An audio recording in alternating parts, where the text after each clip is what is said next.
Oh, I'm Nicolas Cage.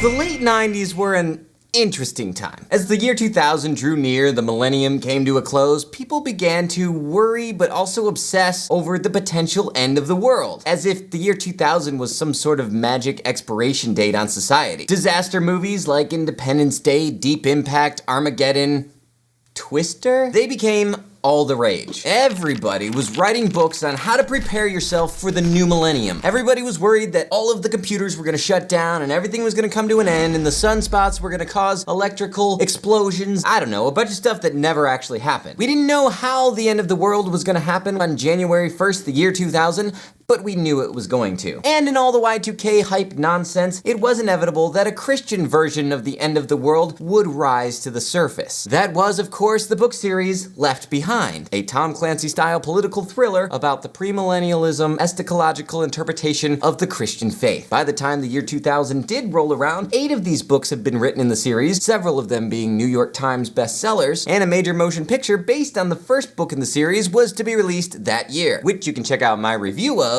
right here. It's fun. While my review of that film took a fairly positive approach, I think I said something about how if it were a late 90s made-for-TV film, then they did a pretty good job. However, the co-author of the books, Tim LaHaye, would disagree with me, saying, quote, "My dream has always been to enter the movie theater with a first-class, high-quality movie that is grippingly interesting, but also is true to the biblical storyline, and that was diluted in the first attempt. But Lord willing, we are going to see this thing made into the movie that it should be, and that the world sees it before the real rapture comes." Tim LaHaye was so serious about his dissatisfaction with the original film that he did what many Christians do when they don't like something. He sued. WWJD, ladies and gentlemen. So alas, in 2014, nearly 20 years after the original book was released, Tim LaHaye has finally gotten that big budget masterpiece he's always dreamed of. And it just so happens to be my pick for tonight's movie night. So grab your popcorn, ladies and gentlemen, and let's jump right into it. Welcome to my review of the reboot that no one asked for, 2014's Left Behind. So the movie starts off in New York,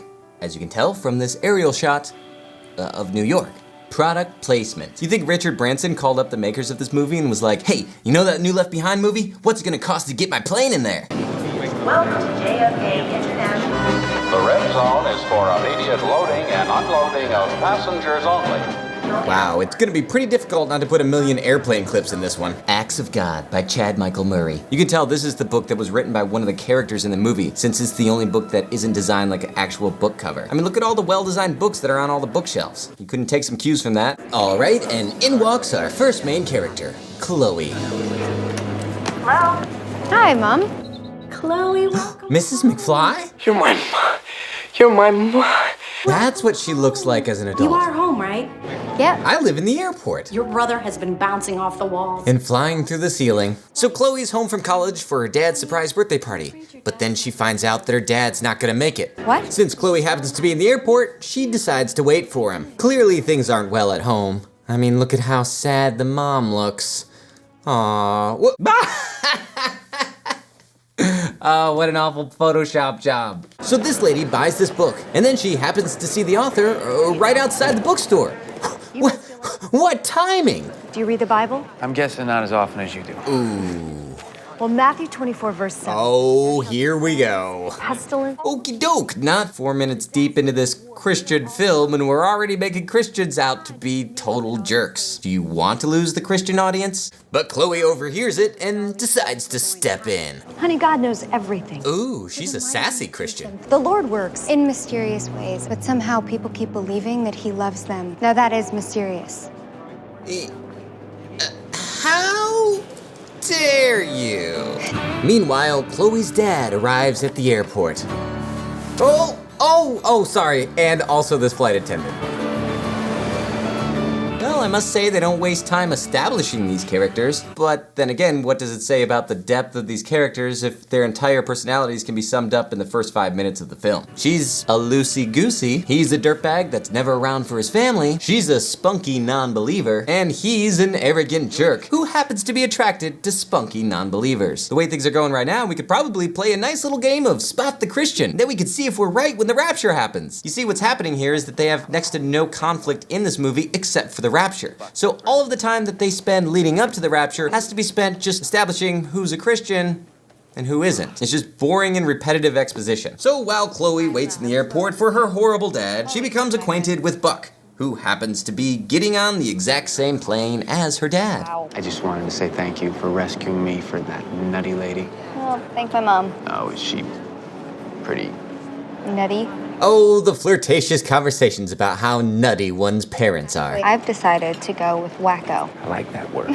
Yeah, he was always my favorite too. Can I buy you a coffee? I'm waiting for someone. He should be here any minute. Chloe plays the pronoun game so Buck can think he's been hitting on someone else's girlfriend. My dad. I flew home to surprise him for his birthday, but something came up. If you know what I mean. Oh no, he's talking to that lady and making her laugh. I'm sure Nicolas Cage is that hilarious. Also, I wonder what the conversation was for her to end up with his hat. Hi, sweetheart. So Chloe gets to hug her dad, Rayford Steele, and introduce him to Buck Williams. Super riveting stuff so Cameron far. Williams. Holy cow. Oh, I'm Nicolas Cage. Oh, we just met. Hi. It's a pleasure, Captain. Ray. Nice to meet you. So Rayford and Chloe sit down and have a talk, and we find out that Rayford's marriage is on the rocks, mainly because Rayford's wife has recently become a Christian. So he spends his time taking flights that he doesn't need to take so he can spend time away from his nagging wife. If this were a year ago, before Mom drank the Kool-Aid, you would be home right now, like a family or something. You'd be like a family man. But hey, if she's gonna run off with another man, why not Jesus, huh? Oh, And I have to go. We'll talk when I get back. Not gonna be here when you get back. I'm gonna be raptured. But you're gonna be back home again soon, right? Depends what you mean by home. Car's in the usual spot. And then they say goodbye. Bye.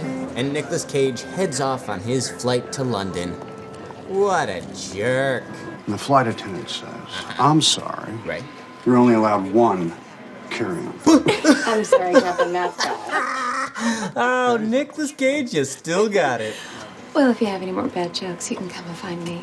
Oh, hey, coming on a little strong there. Calm down. I don't want to make fun of her too much. Clearly, she's had a bad day. I mean, this morning she couldn't even find a shirt that was the right size. Poor girl. Then we cut back to this riveting scene with Chloe and Buck once again. Guys, Seems like it sometimes. we're filming a movie here. We gonna do this? No, you're just gonna sit there and talk. Oh, okay, we'll just keep rolling. So after Rayford leaves, Chloe and Buck sit down and have another conversation in the airport. This time, they get into some more deeper stuff, talking about why bad things happen to good people, which seems to be a question that comes up a lot in these Christian films, I've noticed. And this movie makes a pretty convincing argument against the existence of God. If you look hard enough, you will see whatever it is that you're looking for. Cool Christian film you're making then. Oh, I was just thinking about Ray's joke. It was pretty lame, wasn't it? You mean Captain Steele? Only in front of other people. Girl? Really? Hattie, you know he's 50 years old, right? And he's kind of washed up. I mean, he's in a Left Behind film. So you two are Doing it? not yet. Some details, please? Nope, that's all the detail we need to continuously drive home this exact same point. Rayford and Hattie are about to have an affair. We get it. I really needed someone to talk to today. I really needed to fritter away my afternoon with some stranger in an airport. Chloe, got these tickets for your dad. You too. What's a band that everyone likes in the year 2014? U2? Alright, yeah, I guess so, yeah. Then Chloe is surprised to find out that her dad has been planning this unexpected trip for over 2 weeks. 2 weeks. Huh? Will you give these to my dad, please? It's anthrax. Of course. Excuse me, Captain. Chloe asked me to give you this. It's anthrax. Then Chloe is surprised to find her dad's wedding ring in the car, letting her know that her dad... Wait a minute, why does she keep on getting surprised by this? She already knows. We already know. Everyone knows. She looks more like one of Tony Stark's flight attendants. Hey, man, you know what? I'm not... To London? I represent gluttony, one of the 7 deadly sins. Only as a thank you, though, for hooking the brother up with first class. What? Dude, don't act with your mouth full. I can't understand a word you're saying. Oh my gosh, they're already in hell. Can't imagine a flight with so many children. There's like one in every row. I know you. Look, George. It's Frank Sinatra. What's that? It's Frank. Oh, We can smoke now. George. We're home. Yeah, nice pacing. We're not home. Sometimes he gets a bit confused. Just Old people are dumb. Glad I'll never be one. I'm anger. The second of the 7 deadly sins you'll see represented in this film. I'll be in London with a paper sign before they know I'm gone. And I'm greed. Sin number 3, character development. You think I'm kidding, but we've actually already seen the other sins. Buck represents pride, Rayford represents lust, and that girl with the glasses we see later represents envy. See, they think they're being clever. They're not. In fact, the one sin that I couldn't seem to pinpoint in this cliche group of cast members was slothfulness. I was perplexed for a bit, and then I realized, oh, it's the writers. So as Rayford is leaving on a jet plane, Chloe gets home to her little brother and mom. The brand new baseball glove that I've been asking for. The brand new baseball glove that I've been asking for. Oh, you look beautiful. Oh, so She's Christian! But apparently not quite Christian enough to know you're not supposed to put your dirty gloves on top of the Bible. Kinda like the directors of this movie. Mommy got me a brand new baseball glove. Okay, well, get it dirty and put it on your Bible. Reverse engineered it from something else. Probably something from Area 51. Scotch, please. Why is that a cliche? Someone hears something weird and they immediately need a drink? I don't get it. So now the mom and daughter sit around drinking lemonade and reminiscing the first 20 minutes of the movie. You guys remember that time we sat here watching those people sit around an airport talking about stuff? That was fun, wasn't it? Things seem to be going great between Chloe and her mom until they start talking about Christianity. God is the reason Dad is not here right now. Chloe gets mad and runs away. And little Raimi overhears it. Things are tough for that little guy. Meanwhile, back on the plane. Can I give you a hand with your bag? Did I ask for a hand? What are you looking at? He's an angry elf. And then we cut to Chloe and Raimi going to the mall. They just keep cutting back and forth. No apparent reason for the timing. They just kind of cut the scene off and then come back to it. Why do they always put non-Christians listening to Christian music in these movies? Like, it's obvious that it's a Christian song. I mean, I know the reason why. It's probably cheaper to get the rights for the song, but it's just distracting. It takes me out of the film. I dare say it's even more distracting than a 555 phone number. Why is everybody clapping off beat? Wow, malls in New York must be so cool. Stacy or Rico? Oh no. Has he been raptured? Oh good. What are you trying to do? Scare me to death. Not yet. What a jerk. Ooh.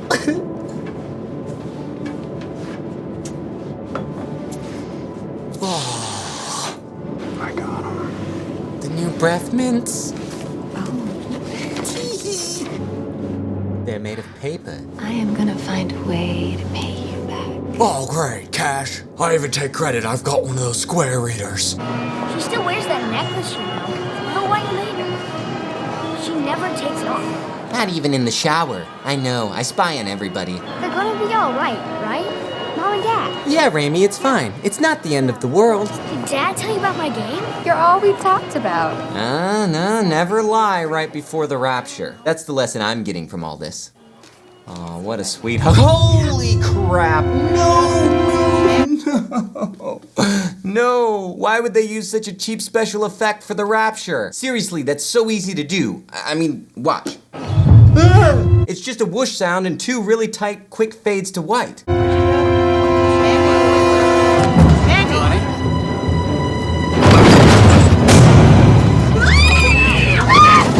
Christian parents don't ride coach. Why are there clothes falling from the ceiling? Was there some sort of Christian interpretive movement team doing a performance in the rafters? Oh no, the Muslim didn't get raptured. See, this is something that you gotta think about whenever you're doing a movie like this. I remember in the book they listed off some of the people who got raptured, Mother Teresa and the Pope. I'm not saying they're right either way, it's just a little awkward whenever you start getting into like specific groups or specific real life people who did or didn't get raptured. Because at that point you're making a statement that I don't think Tim LaHaye and Jerry Jenkins are qualified to make. Also, if you notice, all the kids disappeared as well, which means this movie's making quite a political statement. I mean, clearly they support No Child Left Behind. Sorry, let's get back to the movie. Oh no, the set piece is turned sideways. Can we cut to this camera right here? Good, thanks. this really is the Left Behind for a new generation, earning that PG-13 rating. Oh, I knew I should have followed that treasure map on the back of the Dead Sea Scrolls. And now, people start flipping the out. Seriously, everybody starts looting and going crazy. This is what happens when all the Christians disappear. You see, kids, while sin is bad, gluttony's the one that's the most forgivable. That's the one that so many Christians spend their Sunday afternoons indulging at the Golden Corral. I think my husband's gone off naked. How in the world does he have his f-stop open so wide and still not need to adjust his focus? I mean, that's what mine is set at, and if I move in the slightest, I mean, things get really blurry. I would also hate it if all my footage was imprinted with all that on-screen information. That would get really annoying. This is the captain. All passengers, take your seats immediately. We're experiencing a decompression. And put on your oxygen masks. Can planes do that? Just depressurize the cabin and knock everybody out? Geez, why didn't they do that for 9/11? We better call loose change. This isn't how people would react. We've seen tragedies happen, and immediately people start thinking about their loved ones, trying to get home. They're not thinking about stealing a VCR. Or DVD player. Sorry, I'm old. Then Nicolas Cage talks to his fellow actors about their agents casting them in this film. I know you all want answers, and believe me, so do I, and I'll do my best to get them, but right now, I have to do my job so that we're all safe. Safe from our own panic, which is the biggest threat to this plane right now. The only thing we have to fear is fear itself. Hey, it's Black Friday. Then we see that Chloe is not only experiencing the rapture, but also Final Destination.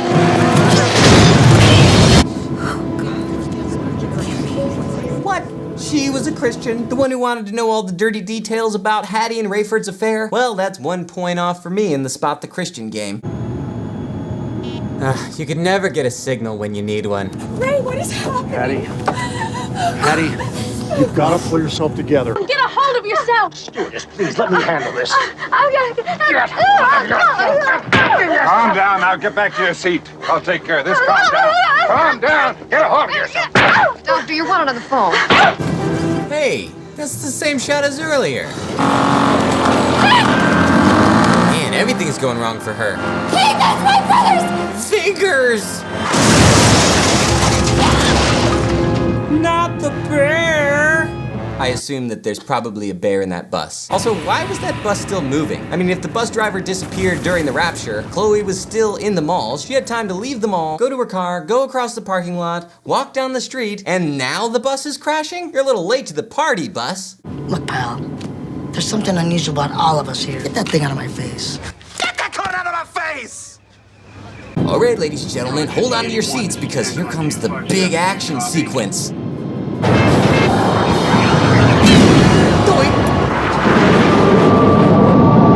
Charlie, 1581 is down. Who's Charlie? Our coordinates are 47. Your coordinates is 47.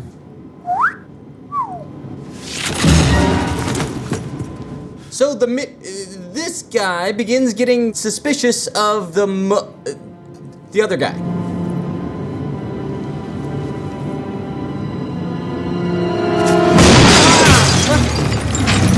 Not fair, movie. Not fair. Jeez. All right. 5 Iron Frenzy? Then Chloe goes to the hospital, thinking, I don't know, she'd find Raimi there. At least they paid attention to her not touching the glass here. I hate that in movies whenever they just touch glass, even though that looks more like rock candy. What?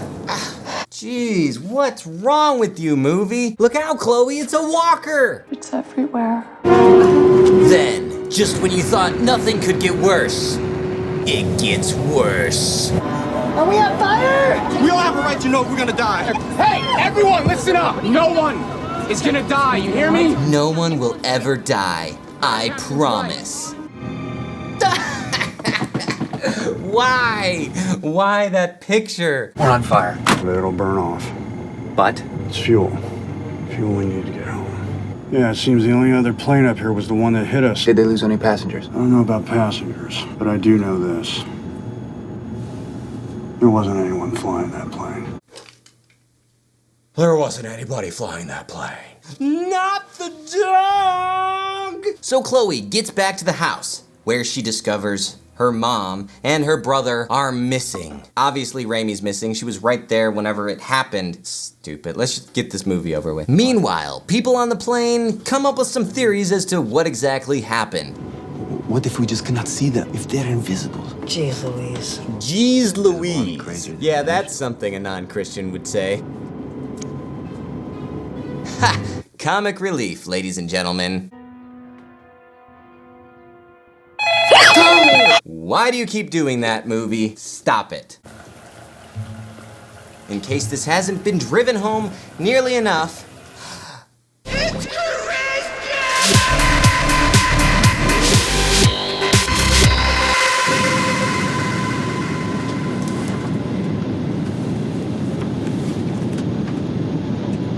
third time! How hard would it have been to take the picture? It's literally the push of a button. What do you know about Kimmy? How well did you know her? Not very. I mean, well enough to tell her about our affair. This movie is obsessed with jump scares, but Rayford begins to put the clues together. Hey, you don't have to throw those things. And then he realizes something pivotal about the co-pilot. That's right, he's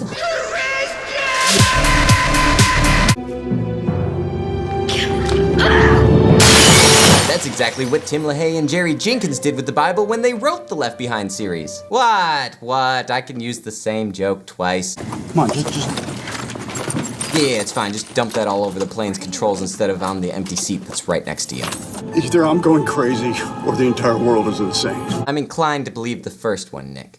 Meanwhile, in first class, Miss Sparks begins to flip out, thinking that it's her husband who set this whole thing up in order to kidnap their daughter. Where did he take her? But fortunately, Buck uses his charm to talk her out of the gun. The whole thing fizzles out, just like all the other conflict. He already thinks I'm crazy. What am I supposed to say? Just tell him this story. That'll ease his mind. Now we cut back to Chloe, who decides to go to the church to find out what's wrong. Because, I don't know, why not? It's a Christian movie. Here we get to see this extremely watered down version of the scene with the pastor who didn't get raptured. This is the one scene that I actually felt was kind of powerful in the original film. Nothing here. Completely void of any inspiration. Wow, cool green screen there. You can clearly see the mat around her hair. We're here every day. Oh, this scene's still happening? Chloe, listen to me.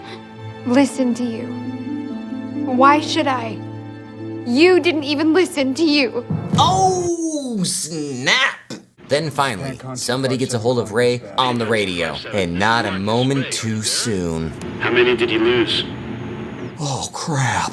I forgot to count. JFK Tower, this is Pancon 257. I have a low fuel emergency. I need a runway. Repeat, I need a runway. Well, listen here, Big Daddy. We got one engine shot, 0 fuel, and we're dropping too fast. Strip's where I'm gonna land. How in the world does Nicolas Cage keep on ending up in airplanes with a missing engine and not enough fuel to land? And then Chloe decides to climb up this bridge? What? I guess the directors thought it was a cool shot. It's not. Wow, she's really close to the moon. So basically, there's nowhere to land the plane. Of course, so they've got to put it down somewhere because they're running out of fuel. Of course! Meanwhile, Chloe is up on the top of this bridge shooting this cheaply made Jordan Sparks music video. Is it free like they say? And finally, just before she jumps, she gets a phone call from Buck. Whew, close one. Hello? It's Buck. Thank you. So Chloe proceeds to contrive this completely ridiculous plan to help them land the plane. I need a bright visual point of reference so I can see where the landing zone is. What? Chloe, you're too close! There! Crash the plane in that fire. What? No, how could they see that? This is the Rapture. Wouldn't things be blowing up everywhere? Ah! Oops. Oh. Might have lost the landing gear. Of course you did. I know, it's a fictional film, so okay, fine. I'm just a little confused as to which parts you're saying are real and which parts are supposed to be incredibly ridiculous. That line is really blurred.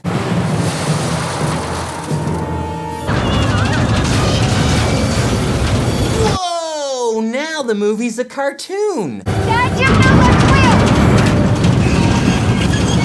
Yeah, Dad, I know that you're landing a plane and everything, but could you please, steer clear of my incompetence? Thanks.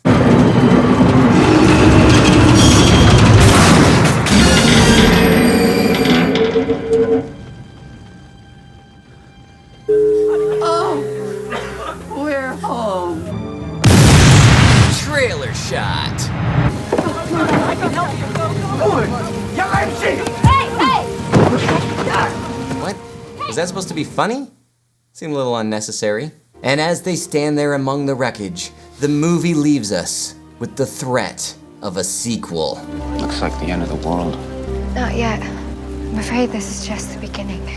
And then the movie ends with this Avenger-like shot of the Tribulation Force. Basically, we don't know much about how all of this is gonna play out, but we're pretty sure that this whole movie is exactly how it won't happen. So that was Con Air 2. I mean, Left Behind 2. Just Left Behind. And I must say, I went into this movie with very, very low expectations. And it still managed to disappoint me. Nicolas Cage, what happened to you? You were in Raising Arizona, The Rock, National Treasure. Was that movie good? I haven't seen it in a while. I should watch it again. But this movie suffers from a lot. Not just Nicolas Cage's horrible performance. It's not even the good kind of like, oh man, he was so bad it was hilarious. He just seems bored. This movie also suffers from a bad script. Do you know why movies like this often put a detective or an investigative journalist or some guy who didn't sign up for this as the focus of the story? Because it's that character's job to ask questions and to find out what's going on, and it doesn't feel out of place. And this is exactly why the original Left Behind film had Buck as the center. As a result, you didn't just have an action movie, you had a political thriller that was somewhat in the vein of Tom Clancy's Jack Ryan. Now, Kirk Cameron's Left Behind was a far cry from Hunt for Red October or Sum of All Fears, but at least it seemed to have a basic understanding of story. Even if you didn't agree or care about the religious aspects of the film, there was a clear-cut beginning, middle, and end. It had stuff going on. As I said before, at least the original Left Behind film knew what it was, and it didn't try to be anything more, so it pulled it off. This movie clearly wants to be so much more, reaching beyond its means to be a big-budget action thriller, and it fails miserably. Much of this, I assume, stems from an attempt to accommodate former A-list actor Nicolas Cage. They formatted the story in a way that takes the first 2 chapters of the book and stretch it out into an almost 2-hour-long movie, full of unnecessary and tiresome character development, empty dialogue, this airplane set that's worse to be in than an actual airplane, intercut with scenes running around with Chloe for no reason until she eventually becomes useful. So what's good about the movie? Some of the acting isn't so bad. I think the girl who played Chloe and the guy who played Buck were fine, and the cinematography is passable. It's a little more cinematic than the original film, and it's in widescreen this time, so cool. It's very clear that the filmmakers wanted to make a movie that catered to a much wider audience and didn't have a heavy-handed message, but it just comes across like they didn't understand the message in the first place. Of course, this may seem like I'm contradicting myself because I've ranted so much on this matter in the past, and it's true. I still firmly believe that if you're gonna make a Christian film, then your message shouldn't be so extremely overt that it distracts from the story or comes across as propaganda. However, that doesn't mean that I think people shouldn't understand the message that they're trying to say. I'll put it this way. If I were to do a movie, say, about the inner workings of politics in the country of China, I would have to do a lot of research before I wrote a movie on that. And I run the risk of coming across to anybody who actually does understand that world as a total idiot. On the other hand, if I were to make a movie about the inner workings of politics in the United States, I also run a risk of coming across as preachy or propaganda, because I do have personal opinions about the subject matter. So it's 2 sides to the same coin, and it's a fine line to walk whenever you're making a film, especially when that film is geared towards a niche audience. So I believe that bad Christian movies, whether extremely overt or seemingly ignorant to the subject matter, both stem from the same source. All in all, it's a bad movie, really bad movie. And all the special effects and B-list actors that they can find can't save it from a bad script. Unless, of course, it's Transformers. Those movies make a ton of money. Let's just hope that the rapture comes before another one of these stupid movies comes out. That's all I have to say. Thanks for joining me for my movie night. I'm Kevin, holding Christian movies up to the same standard as other films. Good night.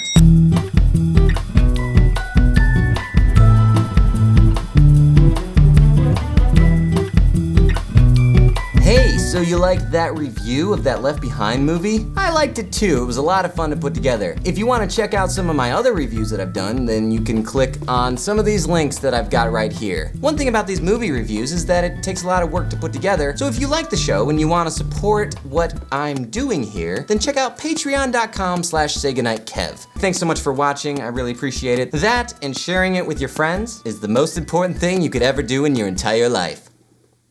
Good night, everybody. The brand new baseball glove that I've been asking